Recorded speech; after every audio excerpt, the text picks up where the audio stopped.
മീനാക്ഷി പറയുന്ന പല കാര്യങ്ങളും ഭയങ്കരമായിട്ട് ചർച്ച ആവുന്നുണ്ട്. ഇപ്പോൾ ഇന്നലെ പിന്നെ തുല്യതയ്ക്ക് വേണ്ടി പറഞ്ഞ കാര്യങ്ങളൊക്കെ ഇത് ഇവിടുന്നാണ് ചെറുപ്രായത്തിൽ തന്നെ ഇത്രയും ഭയങ്കര പക്വതയോടെ സംസാരിക്കും. ചേട്ടാ 20 വയസ്സ് പറയുന്ന അങ്ങനെ ഒത്തിരി ചെറിയ പ്രായമല്ലല്ലോ. ഓഫ്കോഴ്സ് ചെറിയ പ്രായമാണ്, ഒരു ടീനേജ് കഴിഞ്ഞിട്ടേ ഉള്ളൂ. അപ്പം പക്ഷെ നമുക്ക് തോന്നുന്ന കാര്യങ്ങൾ സംസാരിക്കുന്നു എന്നുള്ളതേ ഉള്ളൂ. അല്ലാതെ അങ്ങനെ വലിയ അറിയാൻ പാടില്ലാത്ത കാര്യങ്ങളെ പറ്റി ഞാനങ്ങനെ ആധികാരികമായിട്ട് സംസാരിക്കാറില്ല. അറിയുന്ന കാര്യങ്ങൾ, തോന്നുന്ന കാര്യങ്ങൾ പറയുന്നു എന്നുള്ളതേ ഉള്ളൂ. അല്ല എങ്ങനെയാണ് തുല്യത അങ്ങനെ ഡിഫൈൻ ചെയ്തത്? തുല്യത ഒന്നാമത്തെ കാര്യം, ഇപ്പൊ എല്ലാവരും തുല്യതയുടെ കാര്യം എനിക്ക് തോന്നുന്നു മറ്റേ ഗ്യാസ് കുറ്റിയുടെ പോസ്റ്റ് വെച്ചിട്ടാണ് പറയുന്നത്. പക്ഷെ അതിലൊരു ഞാൻ എഴുതിയ ആ ആർട്ടിക്കിളിൽ ഒരു പാർട്ട് മാത്രമായിരുന്നു. അപ്പം അതവിടെ പോയി കറക്റ്റ് മൊത്തം വായിച്ചു കഴിഞ്ഞാൽ നമുക്കൊരു ധാരണ കിട്ടും അതിനെ പറ്റിയിട്ട്. പിന്നെ ഈ സ്റ്റേറ്റ് അവാർഡ് അനൗൺസ് ചെയ്തതിന് ശേഷം ദേവനന്ദ ഒരു പോസ്റ്റ് ഇട്ടിട്ടുണ്ടായിരുന്നു.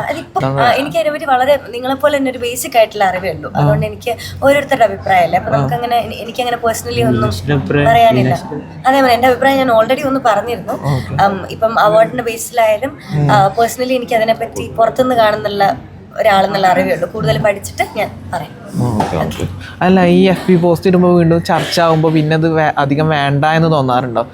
ഇല്ല, നമ്മൾ പറയുന്നത് കേൾക്കാൻ ആൾക്കാരുള്ളത് കൊണ്ടും അതിനെ ജഡ്ജ് ചെയ്യപ്പെടുന്നത് കൊണ്ടുമാണല്ലോ അത് ചർച്ചയാവുന്നത്. നമ്മൾ ചുമ്മാ ഒരു കാര്യം പറഞ്ഞ് അതിൽ പ്രത്യേകിച്ച് കാര്യമൊന്നും ഇല്ലെങ്കിൽ അങ്ങനെ ചർച്ചയാവത്തില്ല. കാരണം നമ്മുടെ ചുറ്റുമുള്ള എല്ലാ ആൾക്കാരും ചിന്തിക്കുന്ന ആൾക്കാരാണ്, സംസാരിക്കാൻ ഇഷ്ടമുള്ള ആൾക്കാരാണ്. ഇപ്പൊ FBയുടെ ഒരു പ്രത്യേകത, നമ്മൾ എന്തെങ്കിലും പറഞ്ഞു കഴിഞ്ഞാൽ അതിന് തുടർന്ന് സംസാരിക്കാനായിട്ട് ഒരുപാട് ആൾക്കാരുണ്ടാവും.